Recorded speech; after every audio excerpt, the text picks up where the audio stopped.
오늘은 저희 교회가 2020년도 추수감사 주일로 지키고 있습니다. 오늘 설교는 감사 연습이라는 제목으로 여러분과 감사를 주제로 이제 말씀을 나눌 건데, 감사면 감사지 또 무슨 감사 연습이냐, 그렇게 생각하실 수도 있겠습니다. 여러분, 무엇이든지 연습해야 내 것이 됩니다. 감사도 연습을 해야 진짜 감사하는 삶이 되거든요. 우리가 이제 원하는 것을 내 것으로 만들기 위하여, 그게 몸의 배도로 만들기 위해서 우리는 태어나면서부터 죽는 날까지 연습을 쉬지 않습니다. 아이가 태어나가지고 몇 개월이 지나면 이제 기려고 연습을 하고요. 또 조금 있으면 걸으려고 연습을 해요. 그리고 어느 정도 성장하게 되면 이제 온갖 종류의 연습을 통해서 달리기, 운동, 또 노래, 춤, 취업을 하게 되면 업무와 관련된 연습까지도 끊임없이 하게 되죠. 이렇게 죽는 날까지 우리는 연습을 멈추면 안 됩니다. 그렇게 계속 연습을 하는 이유가 뭘까요? 한두 번 해가지고 그게 몸에 밴다면, 그게 내 것이 된다면 연습할 필요가 없겠지요. 그러나 어떤 특정한 기술이 어느 날 갑자기 나도 모르게 발휘되는 경우는 거의 없습니다. 간혹 워낙 그 방면에 천부적인 소질을 가지고 태어나는 사람들이 있어요. 그래서 그런 사람들은 천재라고 하죠. 그러나 이런 천부적인 소질을 가지고 태어난 사람조차도 연습하지 않으면 그것이 그들의 기술이 되지 않습니다.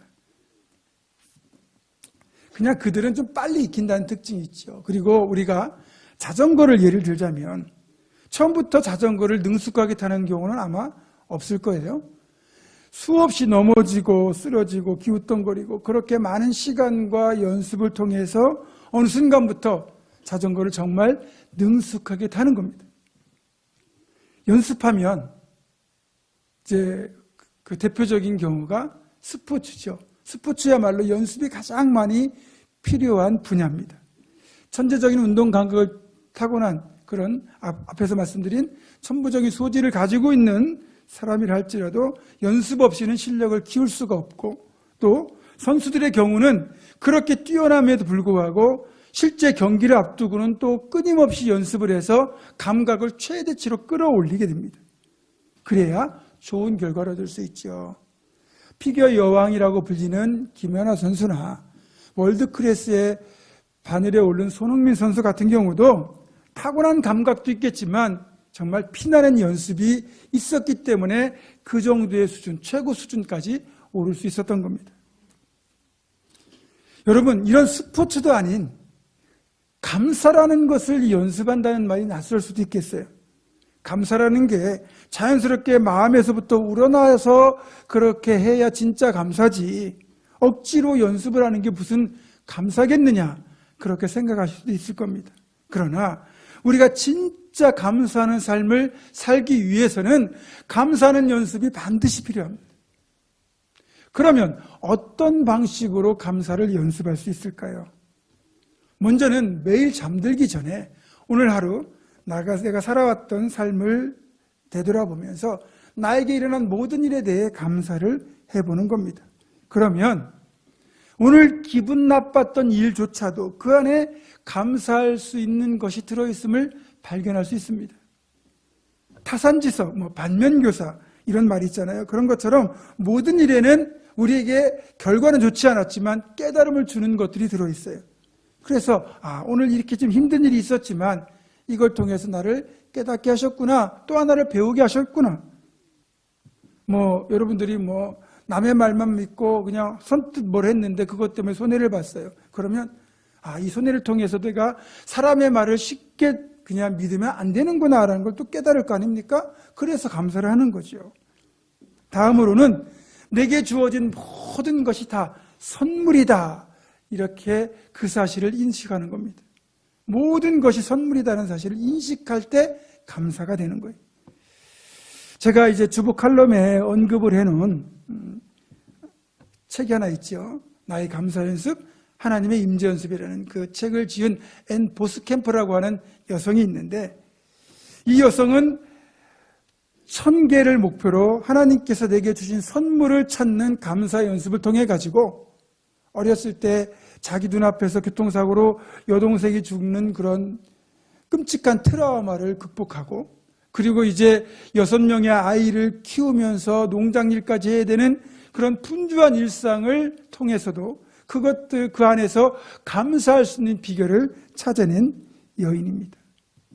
그러면서 그 모든 감사를 통하여 하나님의 임재를 깊이 경험하는 영적인 축복까지 누렸다고 해요. 여러분, 먹는 것만 가지고도요 감사할 수 있는 게 한두 가지가 아닙니다. 일단 먹을 것이 있다는 게 얼마나 감사한 일입니까? 그렇죠? 그리고 때가 되면 배가 고프고 그걸 먹고 싶은 입맛이 있다는 것 얼마나 감사한지 모르죠. 여러분 아파보셔 알겠지만 입맛이 사라지면요 먹어야 되는 걸 알겠는데 입에 대기가 싫습니다. 근데 먹을 것이 있고 먹고 싶은 배고픔이 있고 입맛이 있고 또 그것을 씹어 삼킬 수 있는 이가 있잖아요.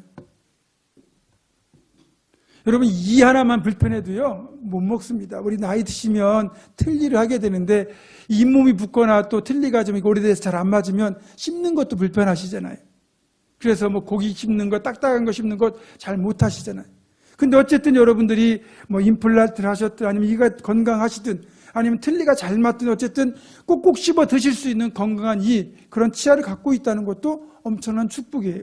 그리고 이것을 씹어 넘겼는데 위가 그걸 잘 소화시켜서 그 다음날 아침에 화장실에 가서 잘 배출할 수 있다는 것, 이것도 감사할 일이죠.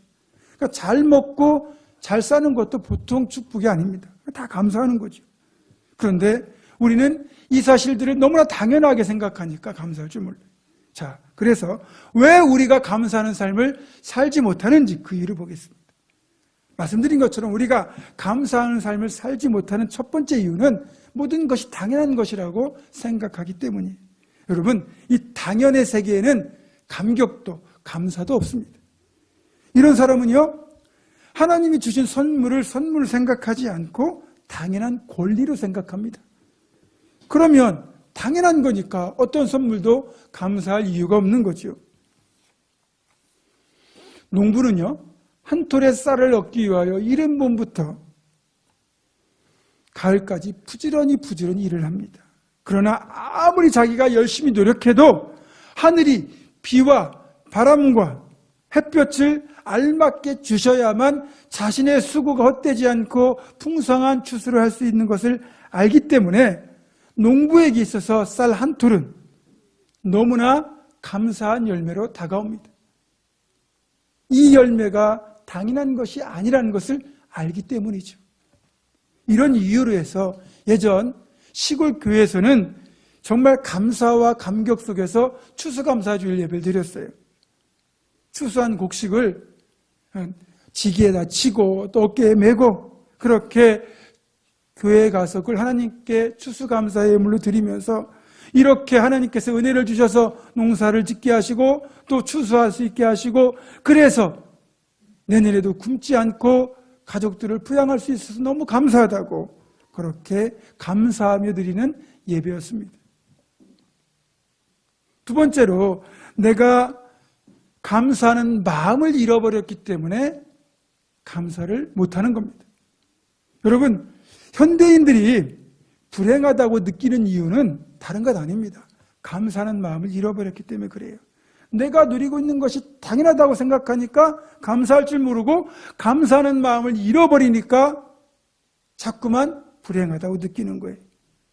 게다가 지금 나에게 현재 없는 것들을 아쉬워하고 그리고 나보다 더 가진 남들과 나를 비교해 가면서 나는 없어서 더 가지지 못해서 불행하다고 생각하거든요.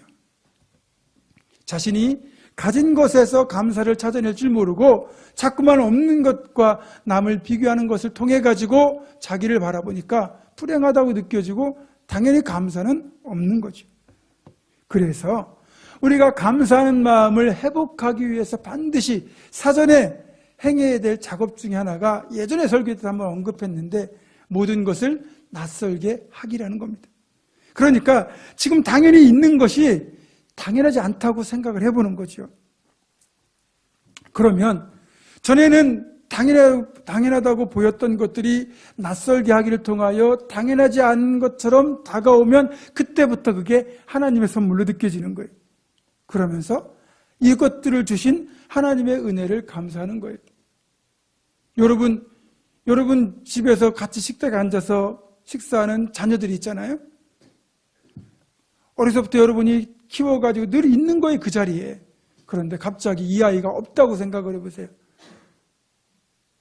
여러분 견딜 수 있겠습니까? 물론 그런 슬픔을 당하시고 극복하시는 분도 계시죠. 그런데 어쨌든 그렇게 당연히 이 자리에 있을 줄 알고 있는데 없다고 생각해 보시면 여러분 그거 견딜 수 있겠습니까? 그런데 건강한 모습으로 여러분 식탁 앞에 앉아 있잖아요. 그렇게 낯설게 하기를 하면 현재 내게 주어진 어떤 것이라도 감사할 이유가 되는 거예요. 대표적으로 시간이 그렇습니다. 우리가 아침에 눈을 뜨는 것, 그래서 하루를 또 살아가는 것, 그게 당연한 것처럼 여겨지지만 만약에 이 시간을 돈을 주고 구입을 해야 된다면 어떨까요? 인타임이라고 하는 영화가 있어요. 이 영화의 배경은 이렇습니다. 그러니까 가까운 미래인데 이제 과학기술이 발달해가지고 어떤 일이 벌어지냐면 이제 모든 인간은 25세가 되면 노화를 멈춰요. 가장 예쁜 나이, 잘생기고 젊음을 유지하는 그 나이에 노화를 멈추고 그때부터는 모든 사람에게 자녀 수명 1년에 해당되는 시간을 제공받게 돼요. 그러면 그 주어진 1년의 시간을 화폐로 만들어서 그러니까 화폐처럼 그 시간으로 음식을 사고 버스를 타고 뭐 집세를 내는 등 삶에 필요한 모든 것을 이 시간이라는 화폐로 지불을 해야 돼요. 만약에 이 사람이 그 시간을 채우지 못하고 시간을 다 써버려가지고 만약에 남은 시간이 제로가 되는 순간 그 사람은 심장마비로 사망을 하게 됩니다.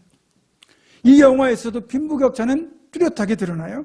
부자들은 뭐 수백만 시간, 수천만 시간을 소유하고 있어서 거의 영생에 가까운 삶을 누릴 수 있는 반면에 이제 가난한 자들은 그날 노동해서 간신히 그 다음날 먹고 살 수 있는 시간을 벌게 됩니다. 만약에 그렇게 노동이 안 됐다면 시간을 벌지 못했다면 누군가에게 빌리거나 정 안 되면 훔치기라도 해야 돼요. 만약에 이런 세상이 진짜 온다고 한번 가정해 보십시오. 극히 일부의 권력자들이나 부자들은 말 그대로 넉넉한 시간을 가지고 아무런 근심 걱정 없이 살아갈 수 있겠지만 우리 같은 대부분의 사람들은 하루를 더 살기 위하여 정말 치열한 몸부림 속에서 그렇게 살아야 다음 날을 기약할 수 있습니다. 그렇게 주어지는 하루하루가 얼마나 소중하겠습니까? 여러분, 이렇게 소중한 시간과 생명을 하나님은 값없이 우리에게 주셨습니다. 또 그것도 빈부의 구별이 없이, 귀천의 구별이 없이 동등하게 주셨습니다. 생명의 근원 되시는 하나님께서 이렇게 우리에게 생명과 시간을 주셨기 때문에 우리는 건강한 몸으로 이렇게 또 하루를 맞이할 수 있는 겁니다. 이것이 얼마나 감사한 선물입니까? 시간을 낯설게 하고 생명을 낯설게 하니까 내가 지금 살아있는 것조차도 그리고 내일을 또 기대할 수 있는 것조차도 감사할 이유가 되는 거죠. 솔직히 일상도 크게 다르지 않잖아요.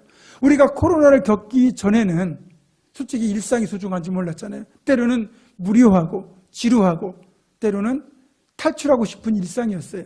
그런데 지금 어떻습니까?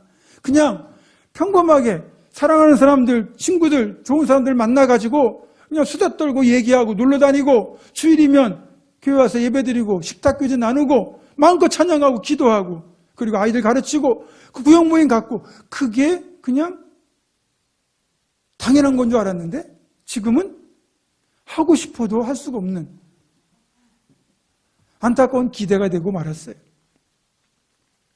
이렇게 낯선 일상을 겪고 나서 보니까 그렇게 우리가 전에 누렸던 것들이 얼마나 소중한 것인지를 이제야 깨닫고 이렇게나마 예배를 회복하니까 예배가 얼마나 감사한지 모릅니다.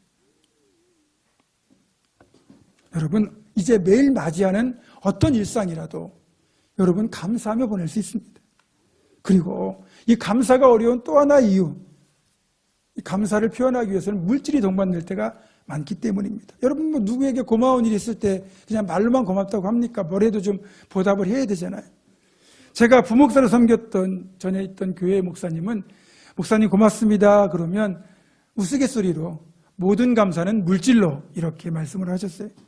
여러분 꼭 알아야 하는 사실이 여러분 어떻게든 감사를 하는 거 있잖아요. 이게 낭비가 아니라는 거예요. 왜냐하면 감사는 언제나 축복의 씨앗이 되어가지고 꼭 풍성한 감사의 열매로 또 이어지거든요. 감사하다 보면 감사가 꼬리에 꼬리를 물고 계속 이어지도록 하나님이 역사를 하세요. 그래서 감사는 일종의 마중물이다 이렇게 생각하시면 됩니다. 그럼 마중물이 뭔지 아시죠? 시골에는 이렇게 펌프질을 해서 물을 깃던 우물 있잖아요. 여러분 그 우물에서 물을 깃기 위해서는 한 바가지의 물을 먼저 펌프에 부어야 됩니다. 이 물을 붓지 않으면 아무리 그 우물 저 아래에 엄청난 양의 우물물이 모여있다 할지라도 그 물을 얻을 수가 없어요. 그런데 이 마중물을 펌프에 붓고 우리가 열심히 작두질을 하면 그때부터 저 밑에서 엄청난 양의 깨끗하고 시원하고 맛난 그런 우물물이 올라오거든요. 얼마든지 쓸 수 있습니다. 우리가 감사하는 일에도 이 작은 일에도 감사의 이 마중물을 넣으면 더 많은 감사의 일들이 우리에게 부어진다는 걸 우리가 알아야 됩니다. 따라서 아무리 작은 일이라도 하나님 감사합니다. 또 그런 또 손길을 베풀으신 이웃이 있으면 또 감사하다고 얘기하고 그렇게 감사를 하다 보면 우리의 삶에 감사할 일이 하나님의 은혜로 가득가득 넘치게 될 겁니다. 때로는 계획한 일이 내 뜻대로 풀리지 않을 때도 감사할 수 있어야 돼요. 내가 계획하고 행하는 일이 내 계획대로 술술 풀리면 좋게 하겠죠. 그렇지만 사람의 본성상 내가 잘해서 내가 잘나서 그렇다고 착각해서 교만해지게 됩니다. 그러면 하나님을 잊어버릴 수도 있겠지요. 그런데 일이 꼬이고 어려움을 만나니까 내 교만을 버리고 기도에 무릎을 꿇고 하나님께 도와달라고 부르짖게 돼요. 그래서 영적으로는 더 성장을 하거든요. 그래서 때로는 고난조차도 감사할 이유가 되는 겁니다. 그리고 이런 고난을 겪어야 앞에서 말씀드린 대로 그동안 내가 누려왔던 것들이 얼마나 감사한 일들이었는지를 비로소 깨닫는 경우도 있거든요. 저 같은 경우는 이 머리만 대면 잠드는 스타일이에요. 그래서 불면증이다 이게 이해가 안 돼요. 가끔 신방을 하시면 우리 어른들이 잠을 통 못 자요 그러면 마음은 참 안타까운데 그게 어떤 고통인지 몰랐어요. 근데 몇 달 전부터 제가 갱년기가 왔는지 새벽 2, 3시까지 잠이 안 드는 거예요. 그러면 이제 5시에는 새벽 기도를 가야 되잖아요. 그러면 이제 이게 새벽 기도에도 지장이 있는 거고 막 하다 보니까 더 신경이 쓰여서 그런지 잠을 못 자는 거예요. 그래서 그냥 2시나 3시에 성경책 들고 목양실에 와가지고 설교 준비하고 막 이러다가 새벽기도 간 적도 있고 그런 걸 겪어보고 나니까 야, 잠잘 드는 게 보통 축복이 아니구나.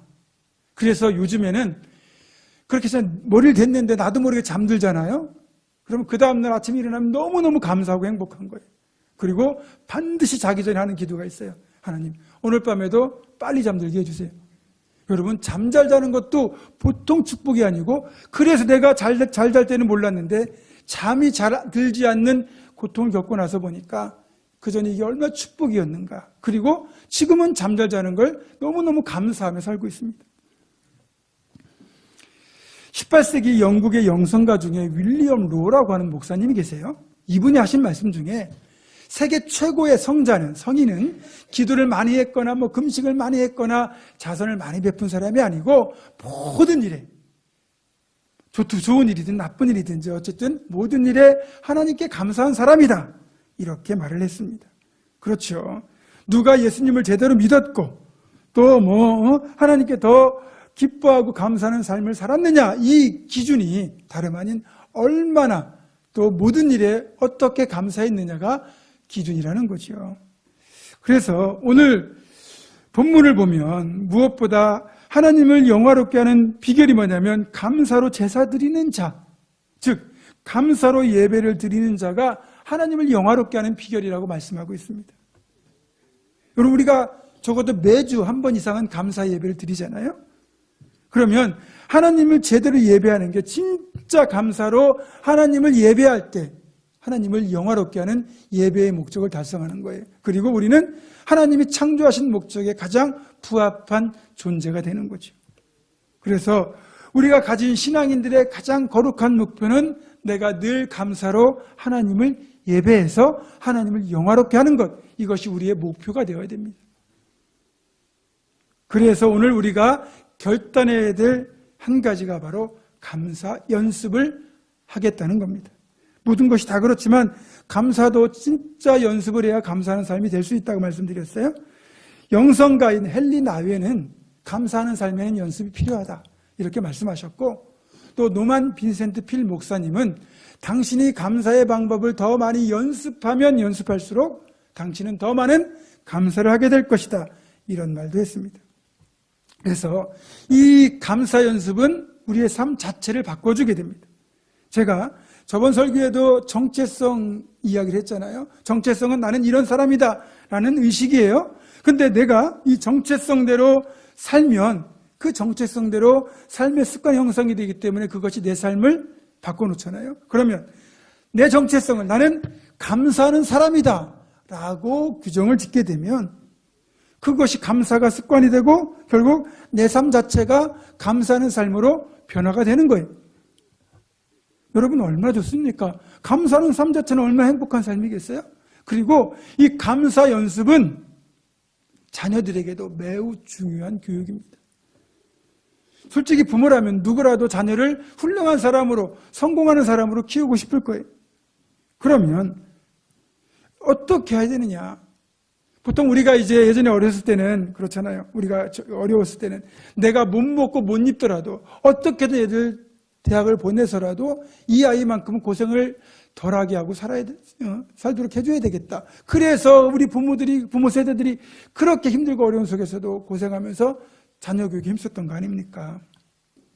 그런데 여러분, 진짜 자녀를 잘 키우는 것, 양육하는 것은 공부 잘하는, 공부 많이 하는 자녀로 키우는 게 아니고 감사할 줄 아이로 키우는 것이 진짜 성공한 자녀 양육이라는 거예요.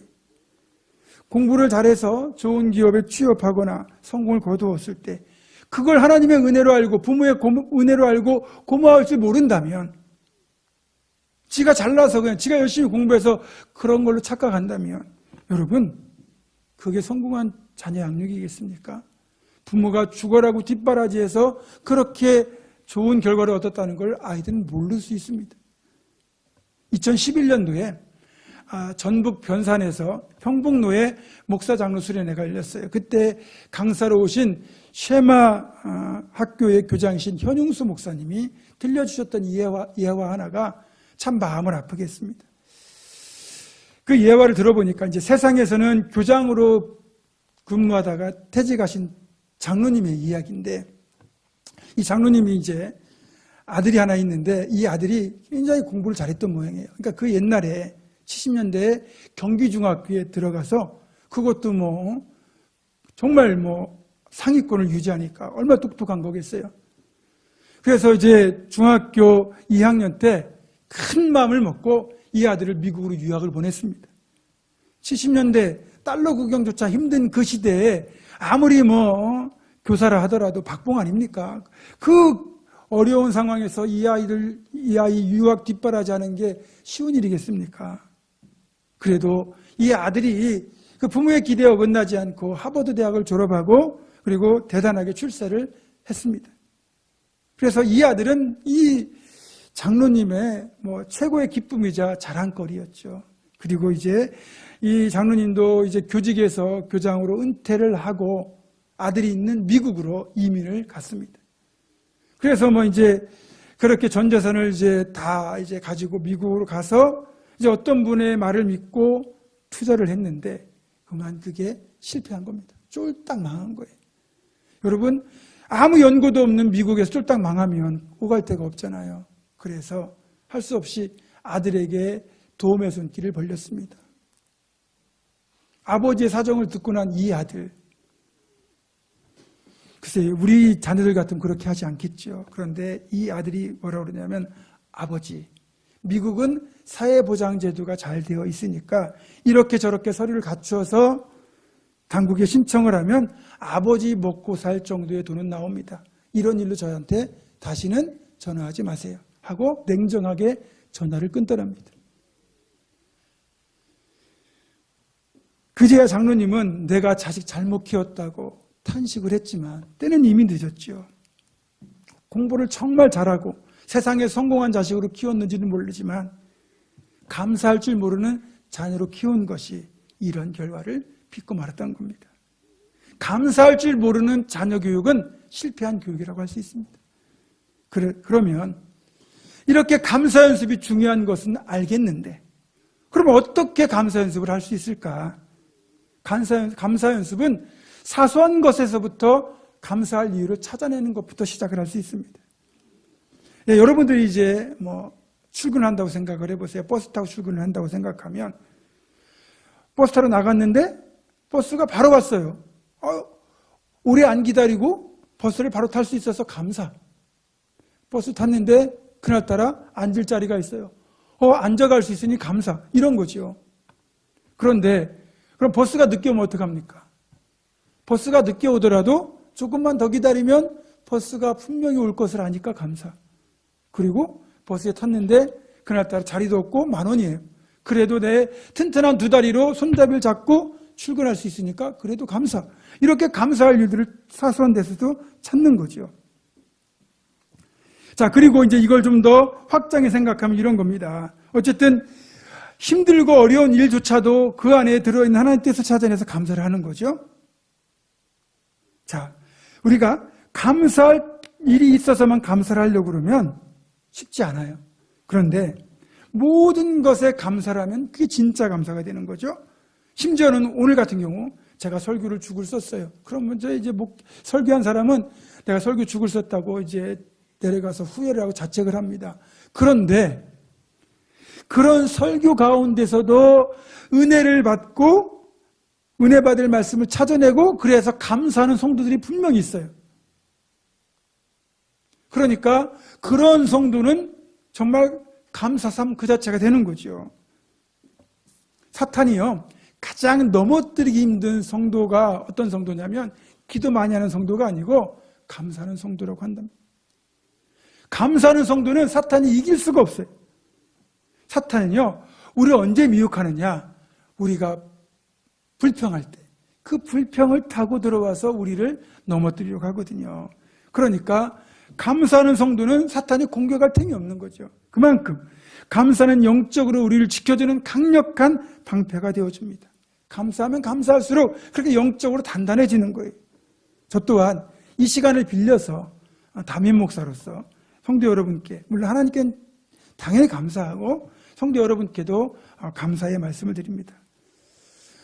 교회 50년 역사 속에서 50주년 기념 예배당 건축이라는 역사적 사명을 여러분들이 감당해 주신 것이 너무 고맙고, 무엇보다 여러 면에서 참 부족한 담임 목사를 그래도 아껴주시고 믿고 신뢰하며 여기까지 동역해 주신 것 정말로 감사를 드립니다.